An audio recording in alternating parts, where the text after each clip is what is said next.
Rick Horrow, Sports Analytic Conference at Sloan MIT.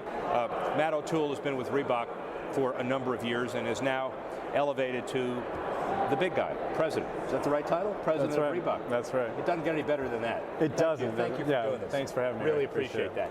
So, a 30-second elevator speech on how you emerged successfully in the company and are now running it. Go.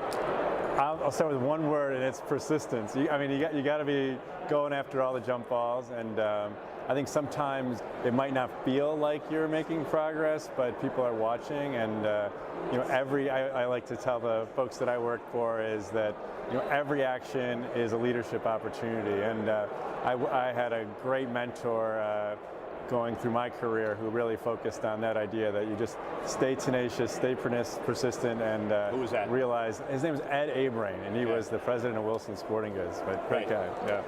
So the bottom line is that it is a successful moving through an organization and understanding how the brand is evolving and you evolving with it. So good for you, but good for Reebok as well. Yeah, absolutely. Yeah.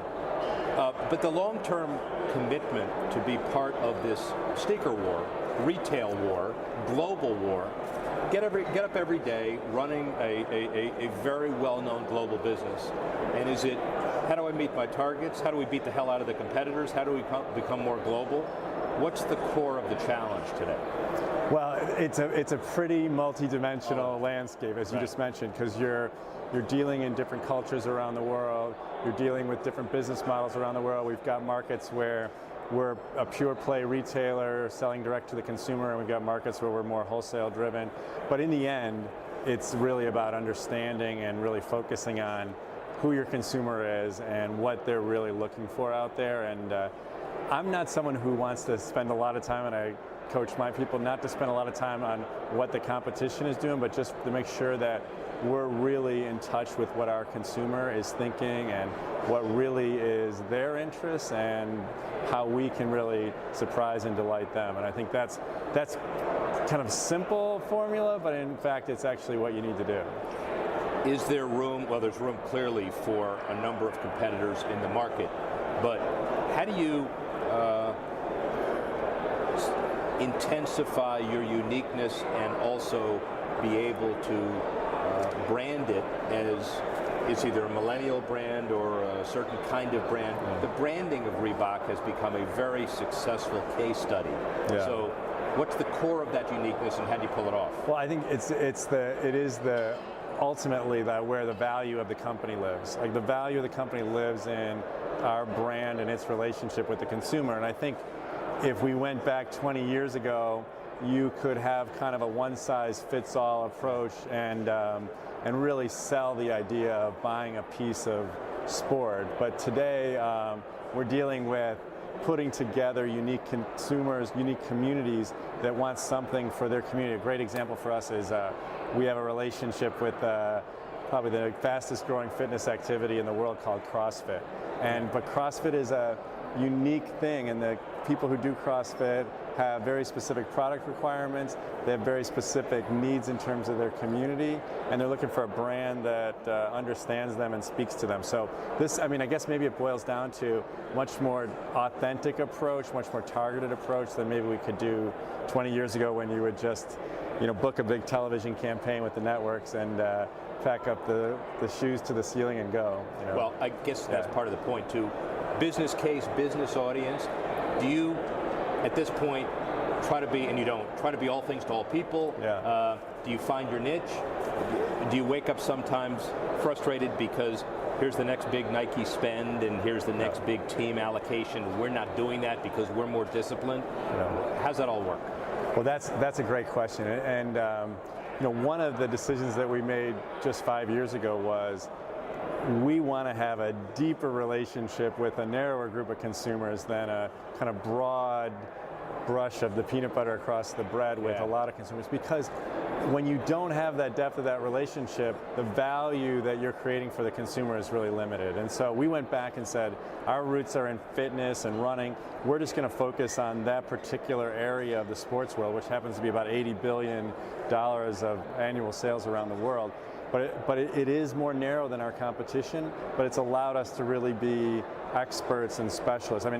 the whole fitness area, our people, our designers, our developers, our product marketers are living it every day, and that's what's allowing us to have this kind of deeper relationship with the consumer than just making a lot of everything for everyone. And you're more millennial oriented than a lot of other brands, and so therefore, how has the proliferation of social media changed the marketing of your company?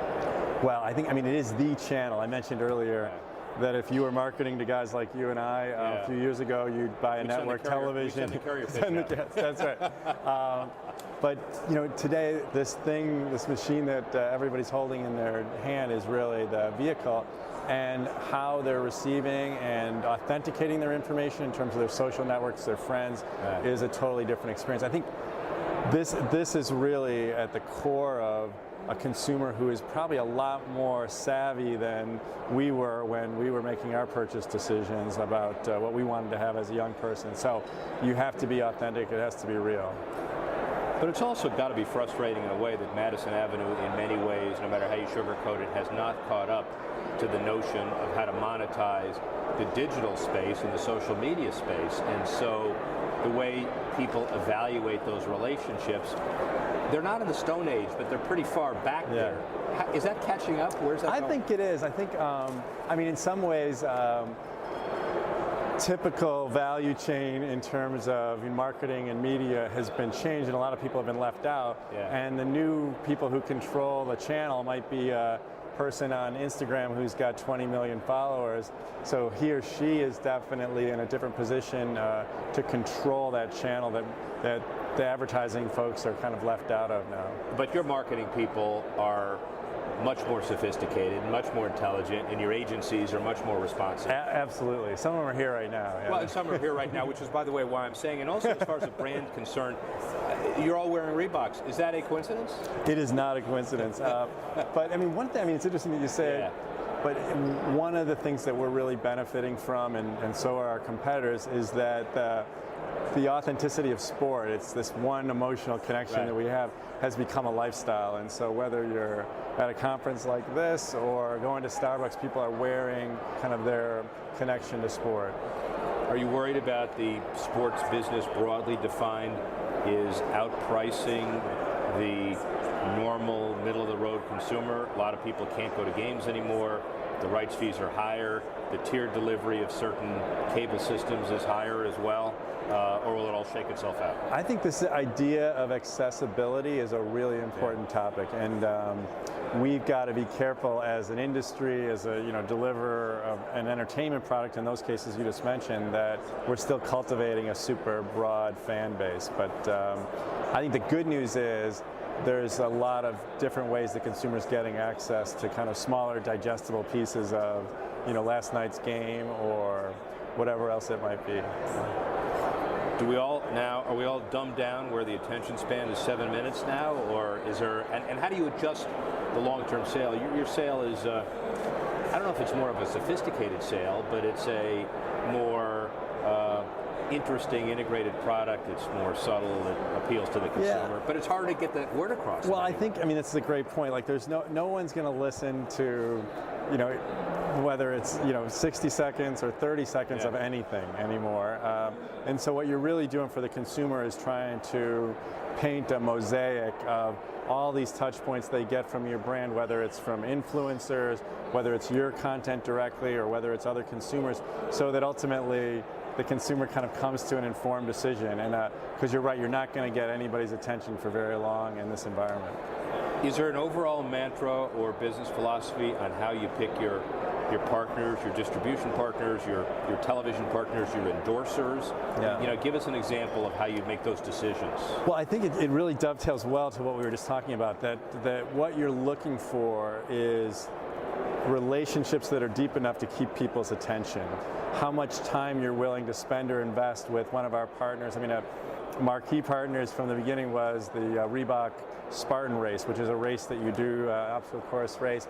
And what we found when we started working with the Spartan folks is that the consumer's relationship with that race is as important to him as some of the other big milestones in his life. So he's going to spend time learning, digesting more what the products they need. So we're looking for partnerships that are much more emotionally engaging for our consumer. Now, what does that mean to you? Now, how does Reebok activate off of that knowledge?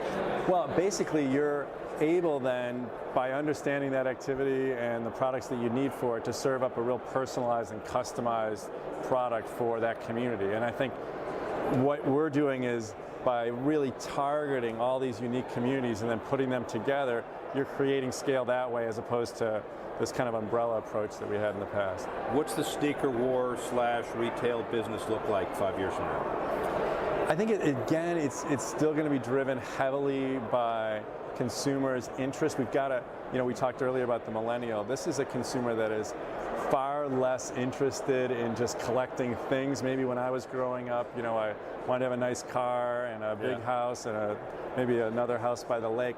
This isn't what these consumers are thinking about. Their version of wealthy is WELLTHY, and basically.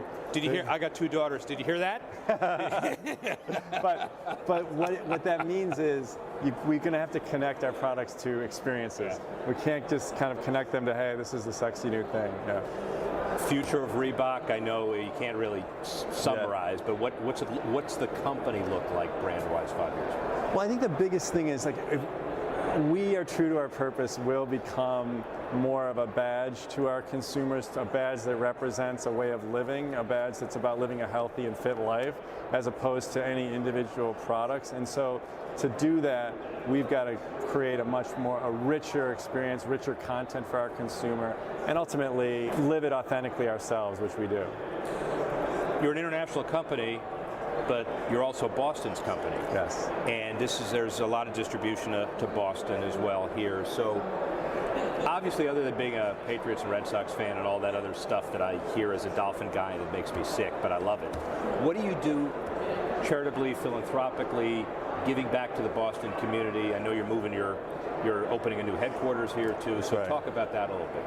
Yeah, so maybe on that last point, one of the things we're really excited about is the fact that we're moving our headquarters, our entire staff into the city and really becoming an active part of the community. We're partnering with the mayor of Boston on an initiative to make Boston the fittest city in America.